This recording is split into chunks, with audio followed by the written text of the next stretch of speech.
Welcome to Star-Powered Astrology for Changemakers. I'm Leslie Tagorda, your guide, a Hawaii-born Filipino-Jewish astrologer who loves navigating visionaries like you through the spiritual journey of your work so that you can be inspired to lead by your chart and become the luminary leader you were born to be. Hello, Luminary. It is Leslie Tagorda back again for part 2 of 2023 in the stars. All right, in this part 2 of the episode, we're really going to be diving into and drilling into all of the different cosmic shifts that are happening. We have a couple of meetups, not anything as intense as in 2020, 2021, and 2022. So that's great. It's mostly setting us up for 2024 and 2025. But we do have some heavy hitters, Saturn and Pluto, moving into different signs. Now, these are really, really, really big, and it's going to take us a while to really digest all of this new information. We'll be taking a look in detail at the different personal retrogrades. And of course, I'll be looking at really high level, the lunations and the eclipses that are absolutely extraordinary in 2023. And then I'll be going really quickly through those monthly themes. Now, again, if you want a highlights, a PDF report with all of these details so you can follow along, head on over to starpowered.com/2023. That highlight report is absolutely free. You can follow along without trying to jot down all of the details if you're driving, or it's just like, quite frankly, a lot of details. And lastly, if you're in Star Powered Circle, you're going to get this and more, because you're going to get this in an ICS calendar, meaning you can create a calendar plugin in your Google or your Mac calendar so you can take all of these events with you. You'll have a printable calendar that you can hang up and plan your next year with. And I'll also be giving you tips on how to plot these dates and degrees and pressure points in your own natal chart so you can work with even more intention and flow. I'm super excited. Thank you for all of those that have already joined Star Powered Circle. And as a reminder, doors close on Solstice for Star Powered Circle. Now, if you are the type of person like, I like trainings, I like community, but I don't always show up in there, I really want that one-on-one support, well, then mentorship is for you. As I'm recording this right now, I have 6 spots in mentorship. I have 3 at the luminary level, and I have 3 at the illustrious level. Both levels, you get quarterly one-on-one astrobrand sessions with me. You get a little bit of Voxer. You get some specialized reports, all for you. You can take a look at the details at starpowered.com/circle. Now, at that illustrious level, you like Calistoga, you like going retreats, you want just like so much access with me, yours truly, because, I'm fun, I'm insightful, and I'm going to really hold you accountable for stuff in your business. I'm going to hold you accountable to face your fears that may keep you stuck. I'm going to hold you accountable for all of your dreams and your goals so that you can take those big risks in your work and your business with attunement and alignment. Then that illustrious version is for you. Yes, it is a little bit more of an investment, but you know what? When we make these big investments in our lives and our work, we're sending a message to the universe that, yeah, I'm scared to spend this money and invest in myself like this, but you know what? I'm willing to take that risk on myself. And taking those investments opens so many doors for you. So if you're interested in one-on-one mentorship with me in Luminary or Illustrious, there are only 6 spots left. And this is a year commitment for these mentorship positions because there is a lot of accountability. You get your solar return readings, you get these handy dandy almanacs that I'll teach you how to use because they can be really, really overwhelming, and you'll get Voxer access to me. So this is like absolutely your personalized astrologer at the touch of a button anytime you need me. I loved working with my clients over the from 2022 into 2023. I've had so many people sign up for a second year, which is really validating to the power of this work and support. We all need guides in our lives, and I hope that you choose, if this calls to you, please take that jump, take that leap, and sign up for one of the mentorship positions either in luminary or illustrious edition in star powered circle. It will be all of that and a bag of chips. I guess I'm hungry. I keep on talking about chips lately.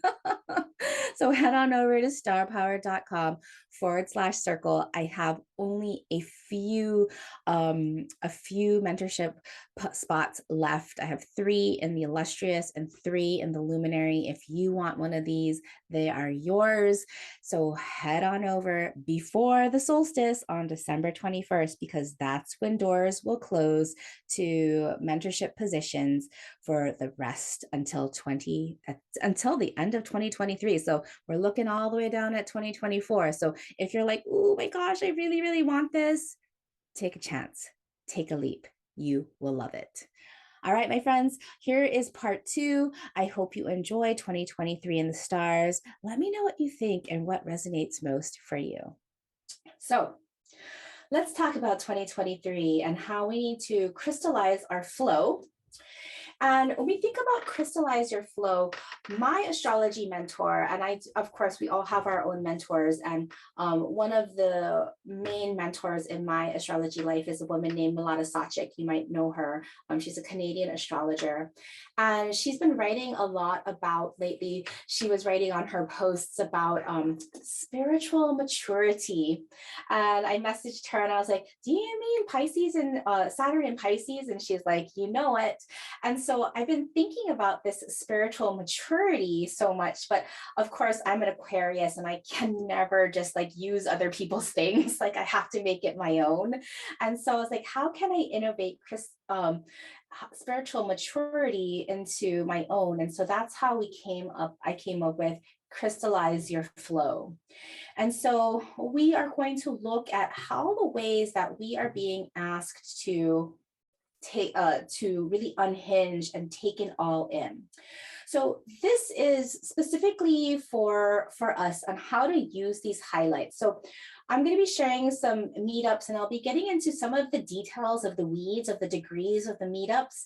And the reason why I'm going to be giving you the degrees and the dates is because I want you to grab your natal chart. You don't have to do this now, and you'll get these handouts again, so don't get overwhelmed by writing down all these different degrees. But what I want you to do is I want you to grab your calendar. If you're already in Star Powered Circle, you'll be getting a calendar, so don't worry about it.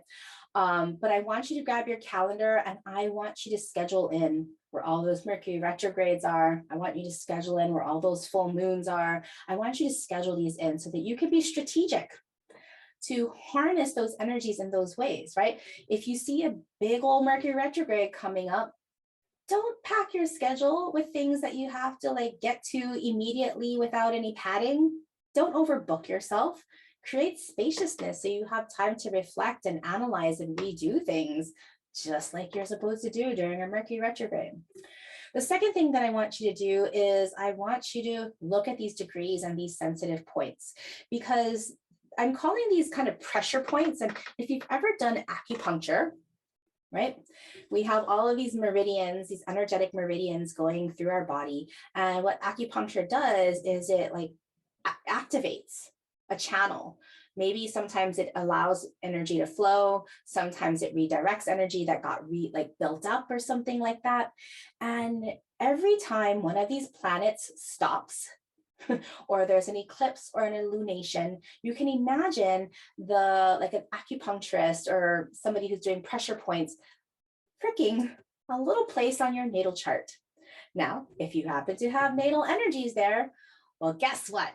You're going to feel that, that transit, that cosmic shift more intimately than just any other person. So when you get your natal chart and your calendar, mark the degrees of the planetary meetups, okay?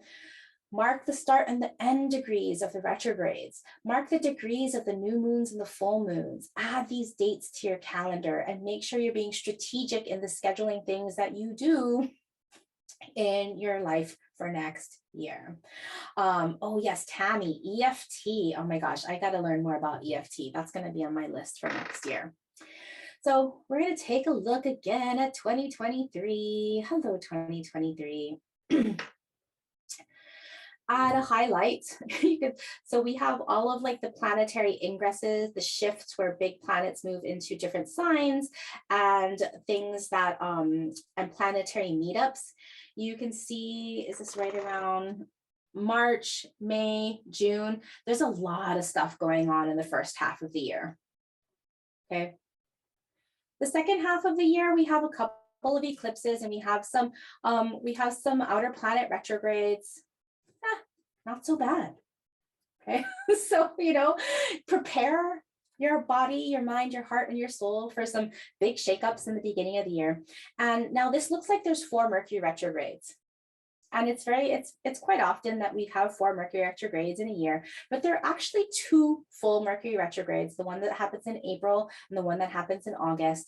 And these December Mercury retrogrades tie us from this year into the next year.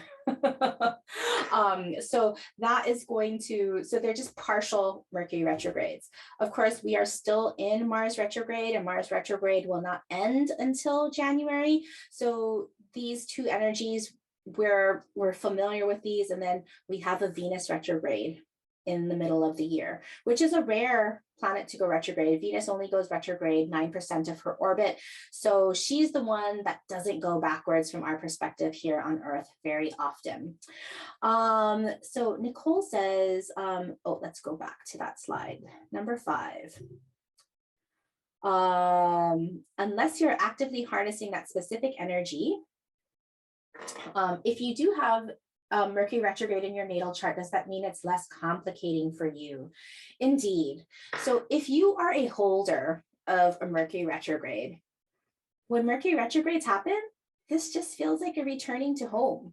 It feels hunky-dory to you. You're like, no wonder Mercury retrogrades feel good and everybody else is freaking out. Because you are a natal Mercury retrograde, right? If you're a rare beholder of a Venus retrograde, then even more so, this Venus retrograde is going to be awesome for you. There's people in here that I know that have those Mars retrogrades. So you're feeling kind of like in your own element, so to say. Right. And Heidi, yes, bookending our years with Mercury retrogrades. I like to almost think of them as like they're like, I'm from Hawaii, of course. And so like we're always like, I'm thinking about leis and how we thread flowers onto a lei. And so I think of like the Mercury retrogrades as threading the flower of 2022 to 2023. But I do like that bookend also. Christina, please share more about those Venus retrograde. Yes. Will you ping me when we get to that Venus retrograde? I'll be covering each one of those retrogrades. So I want to come back to that question, Christina. So let's go to cosmic meetups. Now, 2023, we don't have too many cosmic meetups. We have a couple that I want to kind of put out there. And when I say cosmic meetups, I'm not talking about the inner planets. I'm talking about the outer planets. Because like Venus and Mars and Mercury, and of course the moon makes an aspect with each of the planets every month. Like it's just like zipping around. We're looking just at the outer planets right now. So the biggest one that I have my eye on is Jupiter squaring Pluto. Now, you can see from Archetypal Explorer that it peaks at exactness on May 18th. But you can see that this energy already starts building in April. It lets up in July. And then come December, it doesn't come back to exactness again, but it starts to build up. And so what's super interesting, when we're looking at, I'm going to go back real quick to the Saturn Uranus one, because these 2 outer planets move much more slowly. Jupiter moves so much more quickly than Saturn does. And just like the back and forth, the retrogrades of Saturn and Uranus, they had 4 peaks. And so you can get used to different things and different symbolism, different events when you start to really notice and reflect to read the signs. And then so when we go to Jupiter square Pluto, Jupiter moves so much more quickly than Pluto that it's going to barely make a blip when it goes retrograde in December. Like it's not gonna really be meeting up with Pluto very often. So it'll have one meetup. Now, Jupiter and Pluto began their cycle. They met up together in a conjunction in 2020, right? That's why we're going to keep on referring back to 2020, because 2020 was the beginning. It was like where new cycles were started.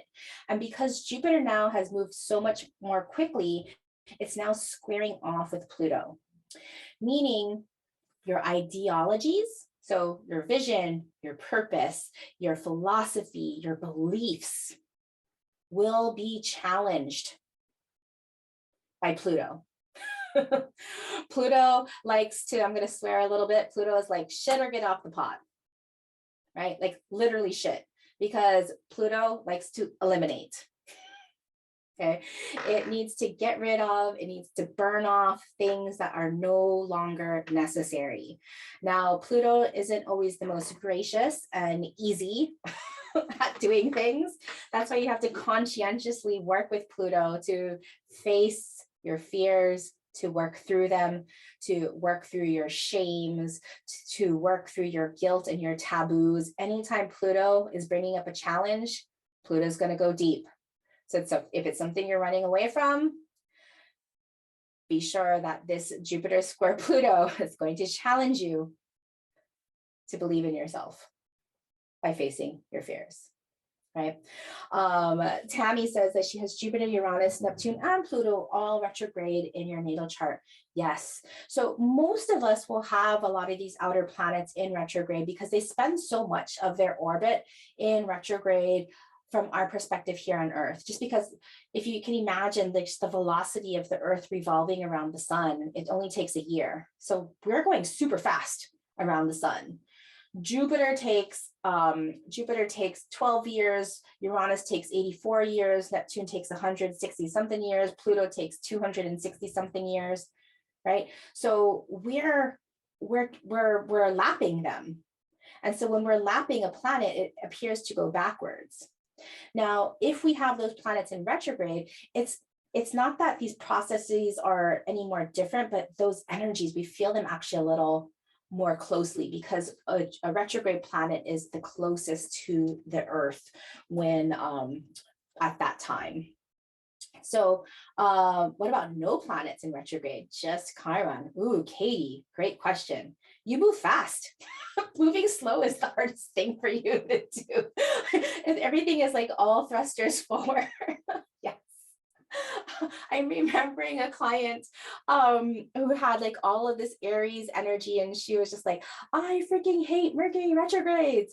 And I could see that everything in her chart was just like full speed ahead. And I was like, okay, but you know, do you want to derail your train? You don't want to derail your train. So sometimes, yeah, like Katie, just take the foot off the gas, okay? Even if you don't want to step on the brakes, just take the foot off the gas. Just coast for a little while, okay? You're still moving forward. So this Jupiter square Pluto, just notice for what's being challenged. Notice if your deepest, darkest secrets come up. Again, this, oh gosh, I forgot to put the degrees here. Jeff, if you wouldn't mind adding a note to put those degrees there. I forget what degrees those are. I think those are Pisces. Is it Pisces? No. Pluto's going to be in Aquarius. Jupiter is going to be in Taurus. Oh yeah, Taurus. Jupiter's going to be in Taurus and Pluto's going to be in Aquarius. So this is even more so. This is going to be a fixed. So things that you have squarely made about yourself, like ideas and beliefs that you have built your identity around, yeah, they'll be challenged. But it's going to be great. Because you're going to learn, you're going to reveal so many things that you've been hiding from yourself. And why it's really important to face your challenges, especially when things are really, really hard, is because that's when you know you're ready to make a quantum leap. So invite those changes. Now, the other thing that is happening meetup wise is Jupiter sextiling Saturn. And this is going to be going on for Yes, Cecilia, you're meant to fight with people. You got to be you. No, just kidding. So Jupiter sextile Saturn. Jupiter and Saturn met up also in 2020. At the very end of 2020, they met up at 0 degrees of Aquarius. And now Jupiter has moved on and made a sextile with Saturn. And anytime we have a Jupiter-Saturn aspect, a relationship, Jupiter expands, Saturn contracts. And a sextile is an opportunity that takes a little bit of effort. So with Jupiter sextiling Saturn, you have opportunities this year to do more with less. Okay. Now, I don't want to fearmonger. Everybody's been talking about the recession that's coming up. And, entrepreneurs live a little bit outside of normal industry, but we still get impacted by different kinds of recessions.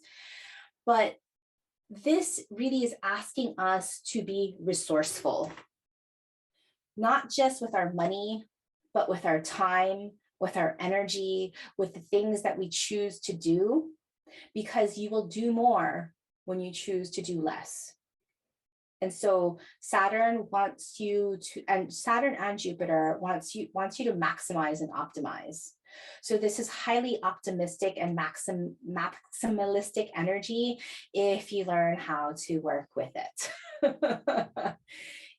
Nicole, it is possible to do that. And a name, you can't sleep through awakening, but you must certainly rest. Yes, I love that. I love that. So what this is really preparing us for, again, what we're really looking forward into the horizon, and you can see a blip of it this year, is a Jupiter-Uranus conjunction. You can see that in August through November, when everything else in the sky, when we look at the bird's eye view of the timeline, there's not much going on at this time of year, but you can see that Jupiter meets up with Uranus. They come with an orb, they come really close together in Taurus, but they move out because they don't get set up to move together until April 2024. And anytime there is a Jupiter-Uranus conjunction, this is a quantum leap in technical progress. In Taurus, this is going to be about Earth.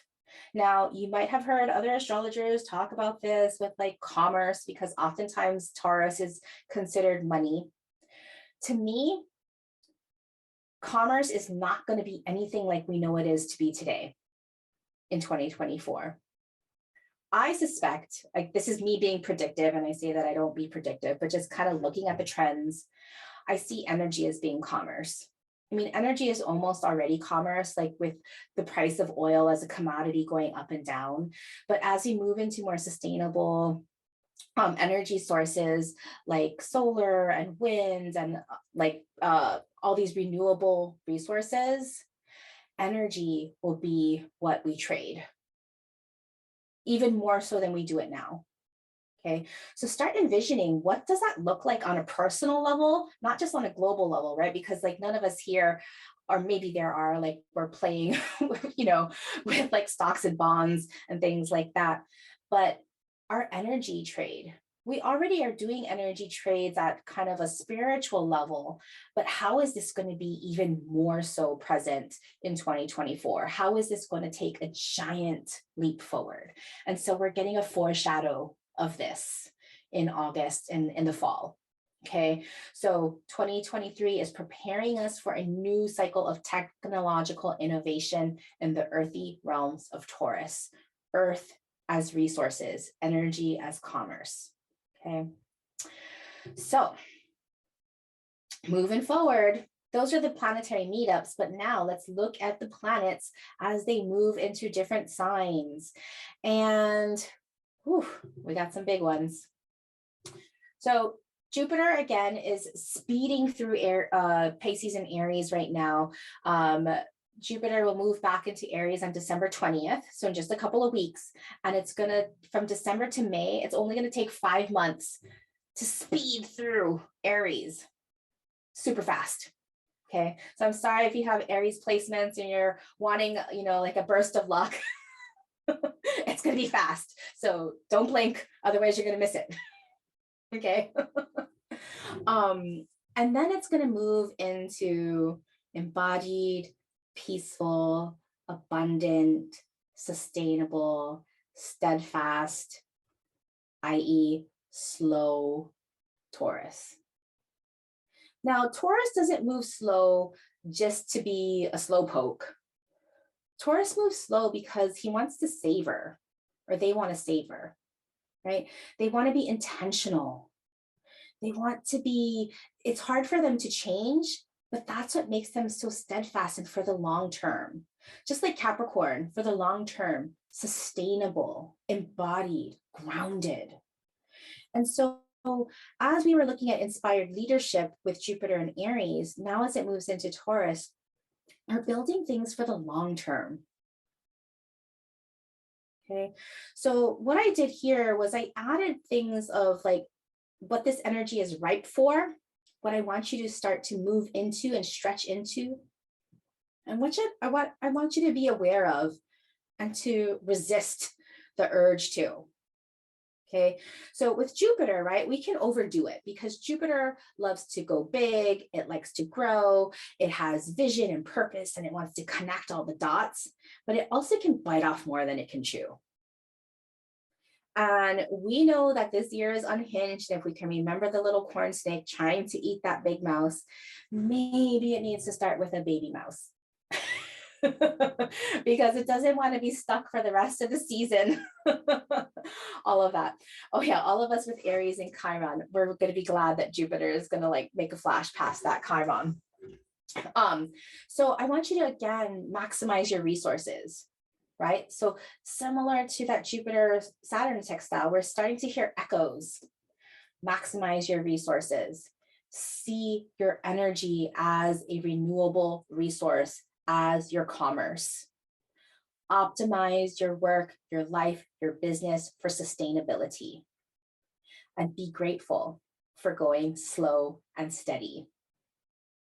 Be grateful for going slow and steady. I'm going to remind you throughout the year that any progress moving in the right direction is progress. You don't need to be moving fast. Okay, Katie? Katie, are you listening? You don't need to be moving fast. Katie has her North Node. Okay, good. And, don't overdo it. Don't bite off more than you can chew. Don't take risks that are not sustainable. Take risks. Please take risks. You're an entrepreneur. You're a change maker. Your life depends on taking risks. But do them only if they feel sustainable and peaceful and embodied. And don't buy into any quick schemes. Get rich quick schemes, all of that stuff. Okay, you know what to do. Now, this is the big one. Saturn enters Pisces. Oh, before I go into that, Justine, natal Jupiter in Aries. Yes, so it is a Jupiter return. And so those of us who've had Jupiter in Aquarius, Jupiter in Pisces, now Jupiter in Aries, and now moving into Jupiter in Taurus, like over the last few years, you've likely had your Jupiter return. And what this means is that sometimes it feels really subtle. Sometimes it can be like a huge expansion, like in your abundance, but oftentimes it's more of a spiritual and inner expansion of feeling gratitude, right? It feels very lucky. It feels really destined. It feels really fated. It feels really purposeful. So that, yes, oh my gosh, I love that, Ishel. Wind beneath your wings with Jupiter. A little bit of wind, a little bit of heated wind. So it's like a hot air balloon. You got some hot air allowing you to rise and move forward. Okay, so Saturn enters Pisces. This is really what I'm defining this year by. Prioritize, crystallize, wisen your flow. Your flow meaning being able to be in that inspirational, intentional, conscious place of creation. Okay, so we're going to see more things of like how life is a little bit untethered and unhinged. And so as we are in this place floating around, how can we prioritize our own well-being?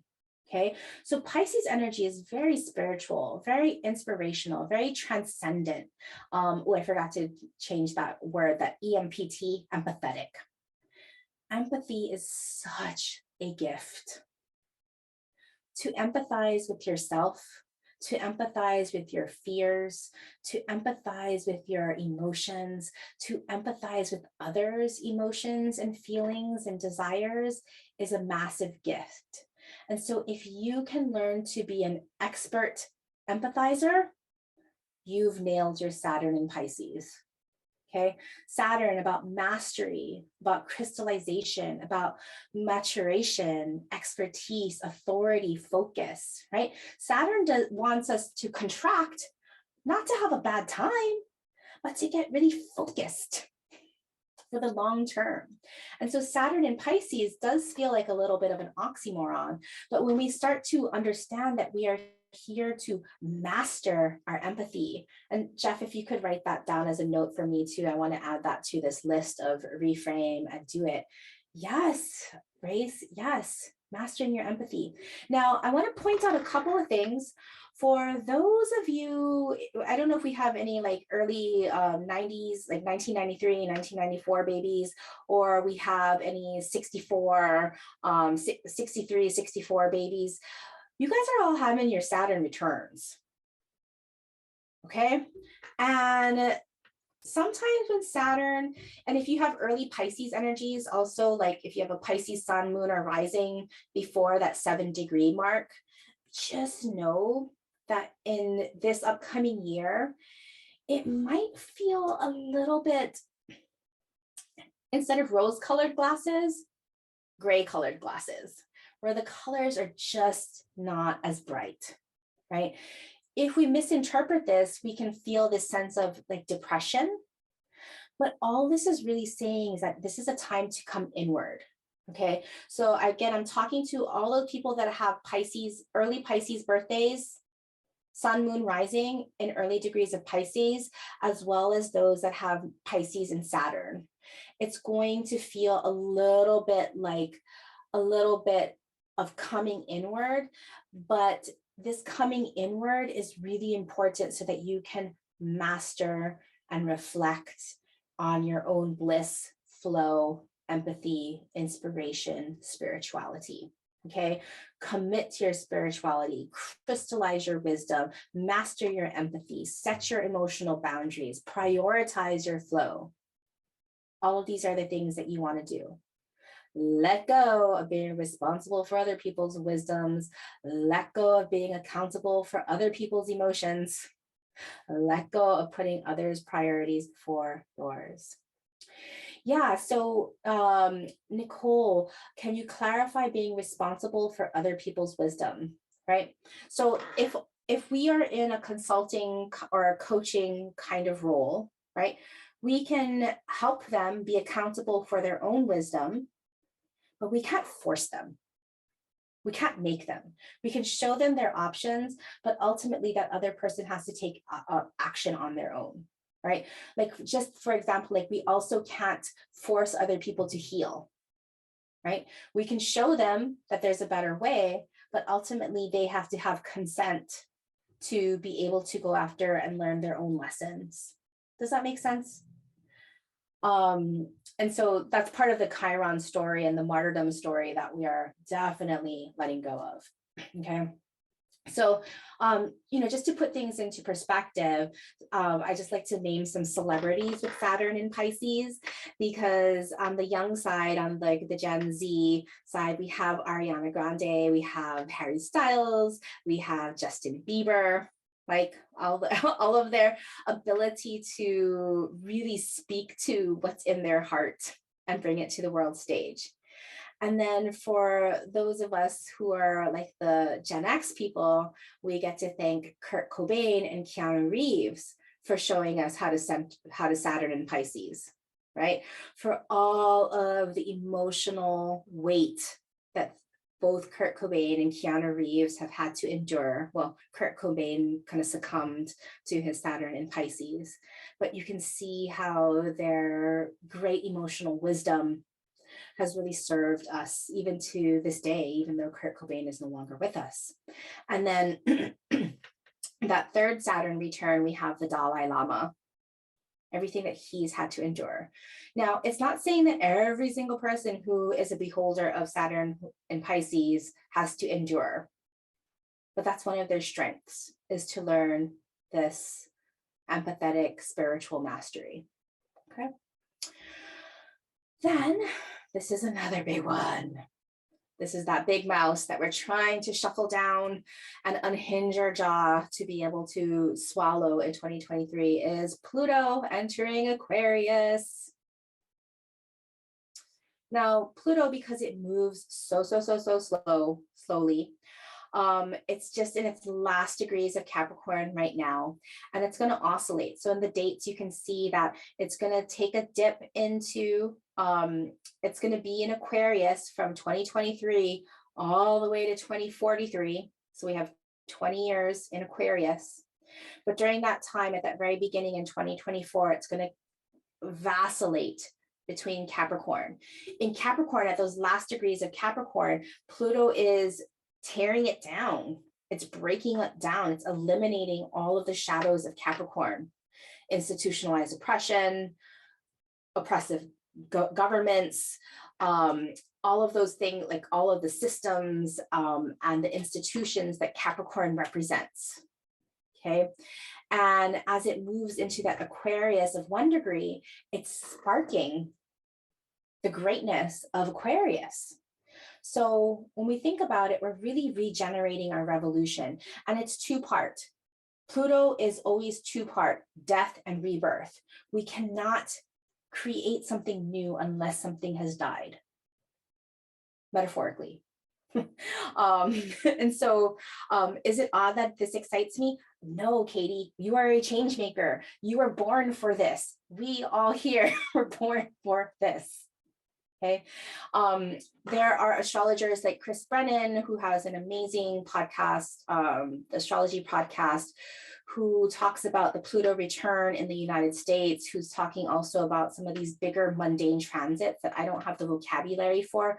So if you kind of want to take a look at what was happening in the world, the last time Pluto was in Aquarius from 1778 to 1798, well, if we did our job in history in high school, we remember the global revolutions that were happening at this time. Are we in that same energy? Yes. Are we ripe for a revolution? Yes. Intentional revolution starts with us. Okay. So as we get ready for that guillotine, I'm not going to share any of those things. I'm not going to, I was like, are we at the brink of a civil war? I mean, the energy says so. So again, sustainability, choosing our own destiny, that's all we can do, right? And so start a revolution in yourself through your healing. Do your emotional deep dive into your wonderful differences.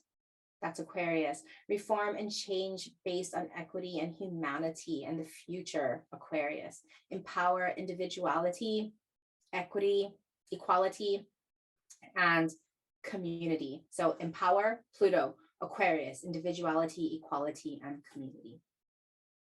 Okay. Don't keep up with the status quo. Don't hide from your own secrets or your own shames. Don't uphold systems that prevent humanitarian ideals. Don't uphold systems of personal and political oppression. Like, don't keep oppressing yourself, people.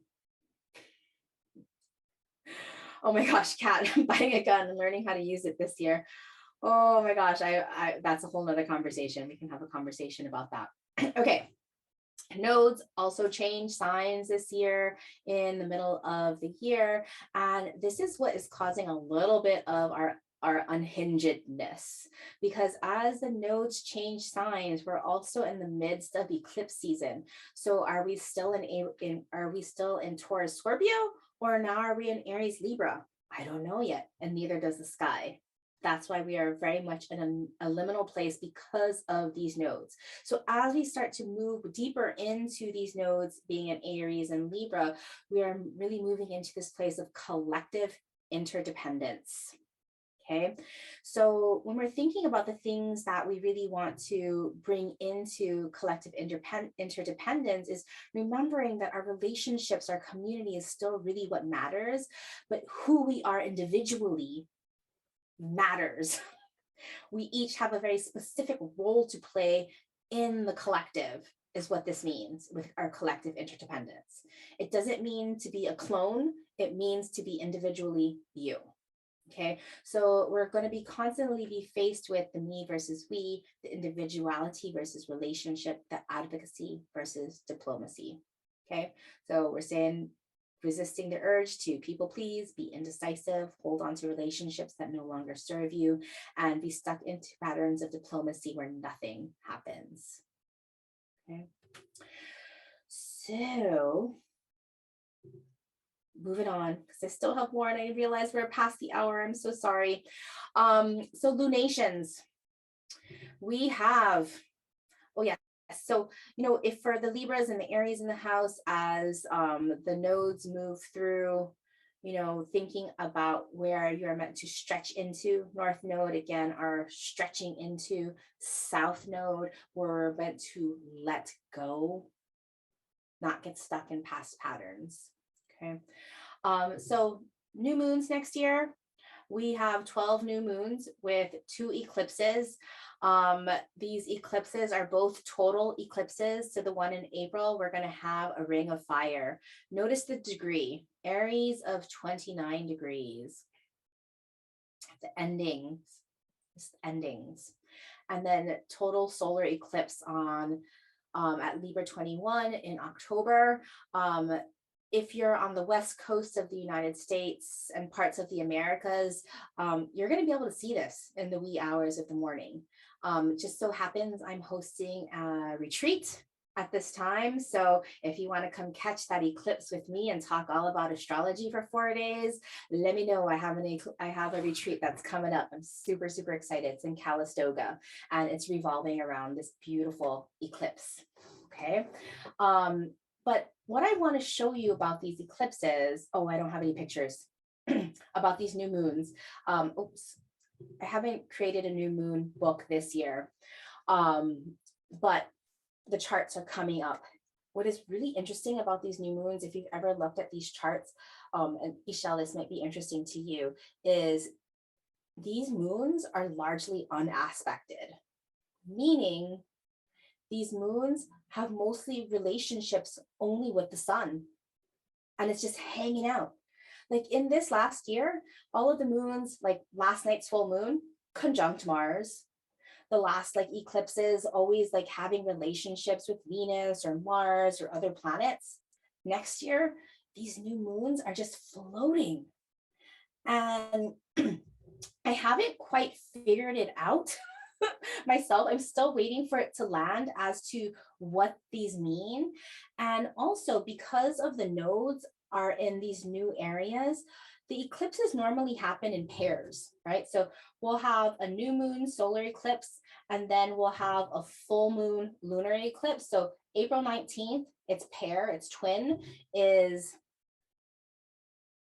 this lunar eclipse in May. But look, it's not on the axes. It's in Scorpio. Instead of what we would expect it to be, we would expect it to be in Libra because of this Aries. And so next year, our eclipse seasons are not in polar opposition. Even another place where I'm still super curious. Ishel called it unattained union, right? Kathy, have you noticed these eclipses being, I'm talking to all the other professional astrologers here, these unaspected moons and these non-polar opposite eclipses are fascinating. So I actually sent a message to my astrology mentor because I'm like, what do you take of this? I'm just going to read you what she said because this is still landing for me. I'm going to be honest with you. I haven't figured this part out yet. But what she says is that these eclipses will require more from us in terms of more complex inner work. which happens to coincide with Saturn in Pisces, requiring more spiritual maturity, as these eclipses are not activating one polarity, but two polarities. So both of these polarities need to be considered. Again, the Aries, Libra, and the Scorpio, Taurus. So the eclipse at the end of each of these signs, right? So this Aries of 29 degrees, and then in the full moons, oh, that one didn't have it, especially this Aries, going back to this Aries eclipse. That one is going to require us to position ourselves to be okay with things ending. It is an ending of a phase, a collective phase. Okay, so spiritual maturity is basically what she's saying. I'm still having it land. If you guys have any ideas that spark for you, please share it with me. I'd love some support in trying to have this energy land. It still feels very unsettled for me. Even the full moons, largely unaspected, besides just the sun and the moon, because these lunations require both the sun and the moon. So I'll be sharing that more throughout the new year with the charts of each of these lunations. If you're in Star Powered Circle, you're going to get full access to these and just like, what the heck is going on? So let's move on to retrogrades. I'm so sorry. There's just so much information, and I want to give you it all. Retrogrades, you know, they happen in cycles. There's a 5 parts phase where the planet first has to enter the shadow zone. That foreshadows, start to notice themes. Then the planet stops to go into reverse, and that is a pressure point. So we always notice that very beginning of that station retrograde. That's a very important pressure point, a degree that you want to mark on your natal chart. The midpoint is also an important pressure point, while not as direct as those changing of directions. That midway point is the full moon phase, full realization and understanding the learnings of that retrograde cycle. Station direct, where our resolution can come through, and then leaving the shadow zone where we can start to integrate those solutions and reflect. So we have 2 full Mercury retrograde cycles and 2 partial Mercury retrograde cycles. I'll go through these really quickly because I'll be doing deep dives on this later. We're going to be in this at the very end of the year, rethinking your goals. This is a beautiful Mercury retrograde because hopefully most of us will be taking time off and really, really reflecting. And so to me, this is just like divine timing that the cosmos has gifted us to rethink what works for us.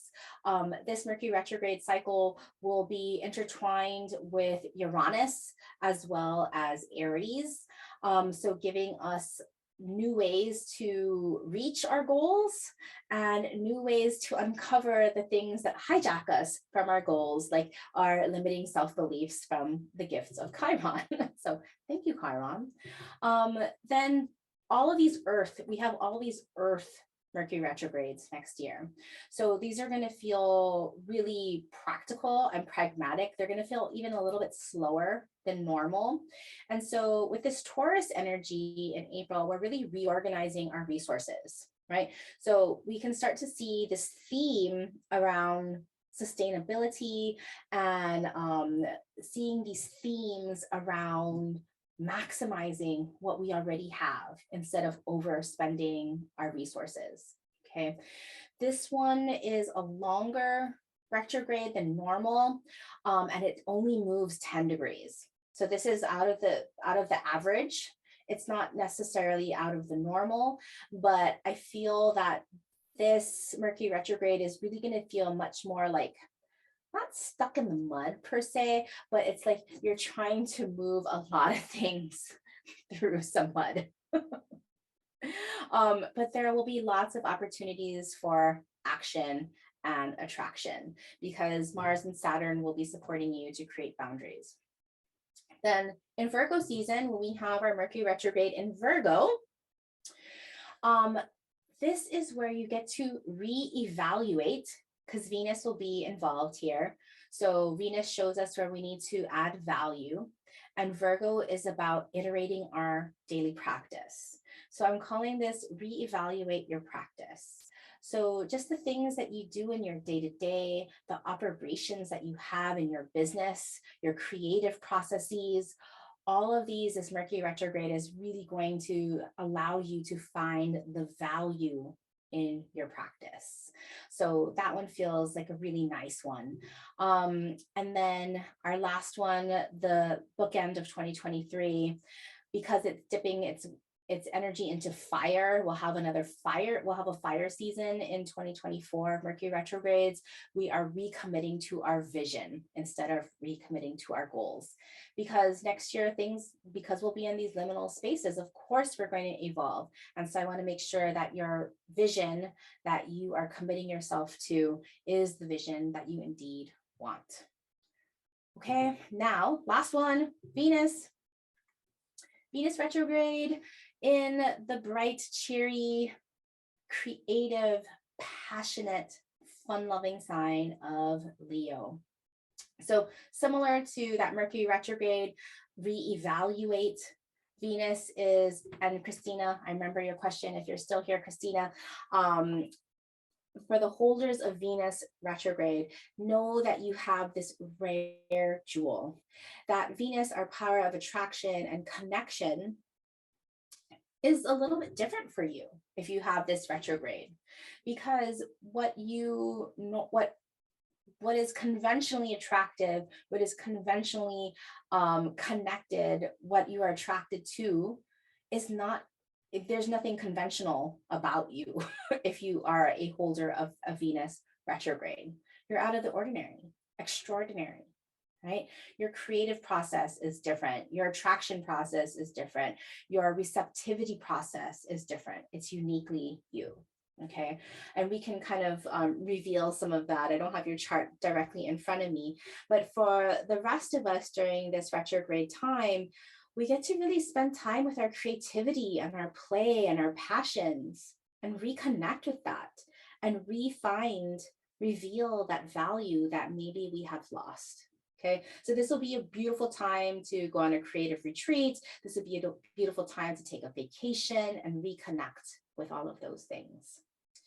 I'm going to go through the monthly themes really quickly, because you'll be getting these in your handout that we'll get by the end of next week. But basically, this just kind of summarizes some of the themes and the vibes that I've assigned for next year, month by month. You can see that what we're really aiming for,